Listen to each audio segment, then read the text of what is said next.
BFM Business, Tech Co Business, Startup Booster.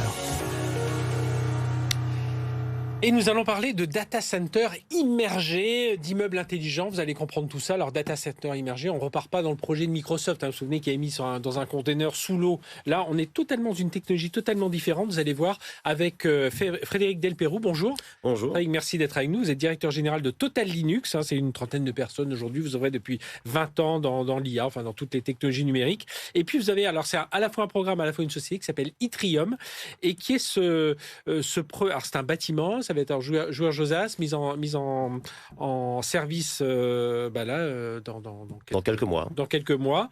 Alors racontez-nous ce que c'est qu'un data center, enfin votre définition du data center immergé. Alors, un data center immergé, qu'est-ce que c'est ? En fait, si vous voulez, c'est une technologie de refroidissement des serveurs. On va immerger ces fameuses barres métal, ces serveurs, dans un liquide qui va être caloporteur et diélectrique. Alors, diélectrique, qu'est-ce que c'est ? C'est qu'il ne conduit pas évidemment l'électricité. Donc, c'est une sorte d'huile un peu, c'est ça ? Exactement. Si on peut vulgariser ça sous une forme d'huile. En effet, bon, c'est un petit peu différent. Mais en effet, ça peut être une huile. Alors, on travaille, nous, avec certains acteurs français dans le domaine oil and gas, donc du pétrole.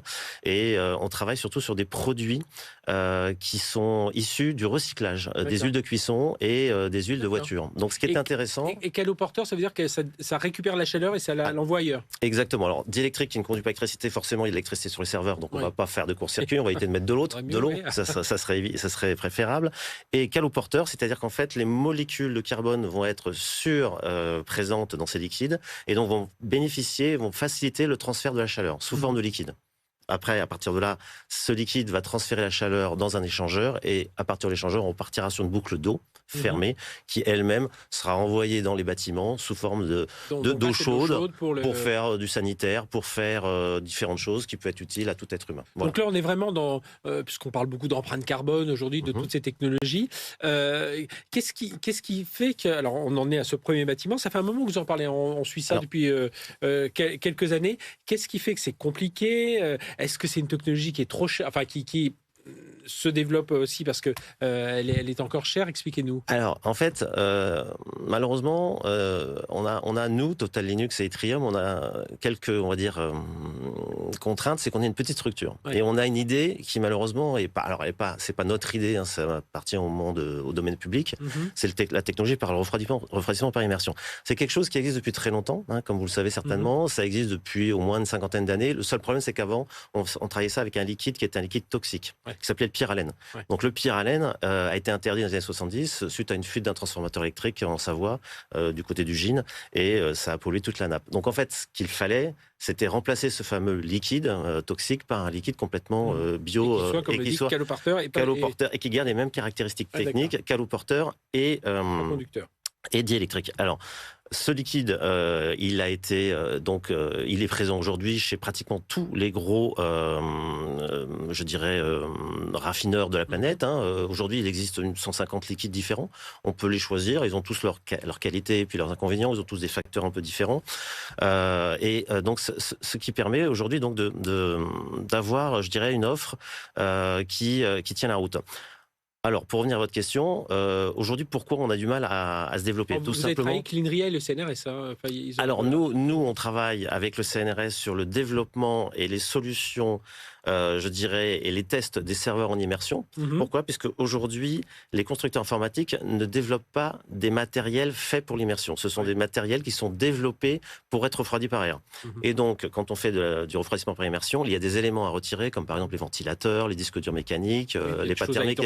Il y a 2-3 bricoles à faire, mais ça fonctionne.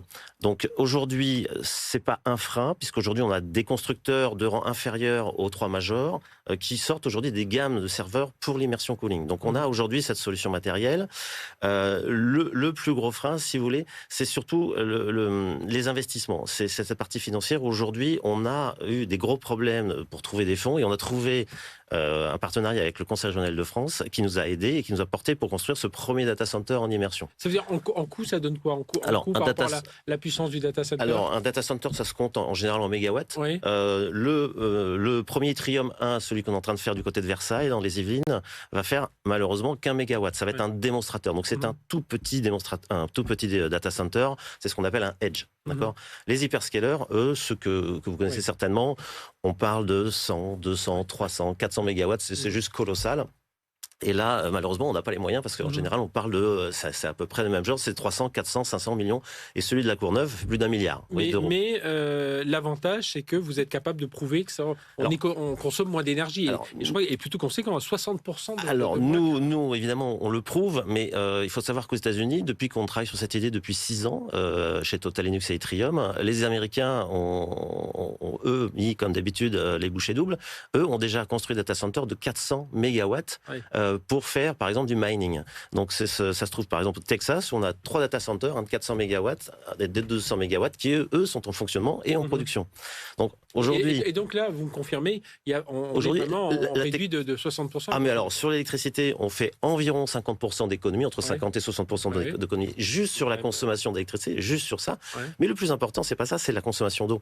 Vous le savez certainement, à Barcelone, cet été, il va y avoir des petites pénuries d'eau. Les locaux se plaignent justement qu'il y a trop de touristes et qu'ils vont utiliser trop d'eau. Donc ils ont fait venir des centrales d'épuration de l'eau de mer, de dessalination. Il va y en avoir sur toute la côte entre Barcelone et Rosas. Je crois qu'ils vont monter une dizaine. Et ils vont donc devoir retraiter l'eau de mer pour en faire de l'eau douce. Les data centers, ce qui est très intéressant, c'est qu'ils consomment énormément d'eau potable pour le refroidissement. Alors pas directement, ça va pas dans les serveurs, mais c'est pour créer du froid et renvoyer le froid sous forme d'air et après renvoyer ça en chaud dans la nature. Donc en fait, nous, notre problématique, si vous voulez, c'est d'éviter tout ça, puisqu'en fait, aujourd'hui, c'est extrêmement polluant. Je ne vous parle même pas des gaz à effet de serre que génère un data center. Et autre sujet, j'imagine, je pensais à ça quand on voit l'eau chaude, elle peut être réutilisée dans le... Alors là, Jouy-en-Josas, c'est pour le bâtiment. On imagine, quand on dit des data centers, ça doit être dans des zones un peu loin et tout ça. Là, on peut avoir des data centers urbains, on va dire. C'est pour ça que je parlais du meuble intelligent tout à l'heure. On pourrait avoir son data center chez soi, pas chez soi, dans une entreprise. Pratiquement. Alors, nous, c'est notre vision. Notre vision, c'est que le data center, les hyperscalers aujourd'hui sont un peu excentrés parce que c'est considéré quand même comme des bâtiments plutôt dangereux. Je ne parle pas de ce qui s'est passé dans l'est de la France. Je comprends, ça peut être délicat. Nous, on est dans une solution qui est sécurite, elle est ininflammable. C'est un liquide qui est ininflammable, qui crée de la chaleur. Et pour récupérer cette chaleur dans un réseau de chaleur urbain, pour récupérer ce qu'on appelle la fameuse chaleur fatale, il faut évidemment pas être trop loin des logements. Donc, Itrium 1 se trouve sur une ville qui s'appelle Jouy-en-Josas où la chaleur va être... On va générer beaucoup trop de chaleur, même avec un mégawatt.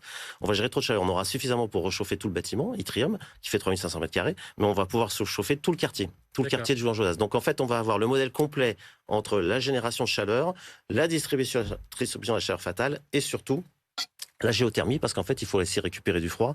Et la géothermie nous permet de récupérer du froid. Alors, beaucoup aujourd'hui utilisent la géothermie pour récupérer du chaud. C'est ça qui est amusant. Mais ils sont en train de créer un déséquilibre dans les strates. Nous, au contraire, on va chercher du froid et on va renvoyer du chaud. Toujours avec ces 5 degrés de delta, puisqu'on n'a pas le droit de faire plus. Eh bien, on ira voir tout ça. Donc, ce sera mis en service 2024 à peu près. Alors, fin 2024, dans quelques mois, si tout va bien. Et la production démarrera début 2025 avec donc des GPU, du CPU et tout ce qui va bien. Tout ça non loin d'ici, à Jouy-en-Josas, dans les Yvelines. Merci Frédéric Delpeyroux, directeur général de Total Linux, donc pour ce projet, ce programme Itrium de data center immergé. Enfin, c'est des serveurs qui sont immergés dans cette huile, mais voilà, qui a toutes ces qualités. Merci d'être venu nous en parler. Merci à vous.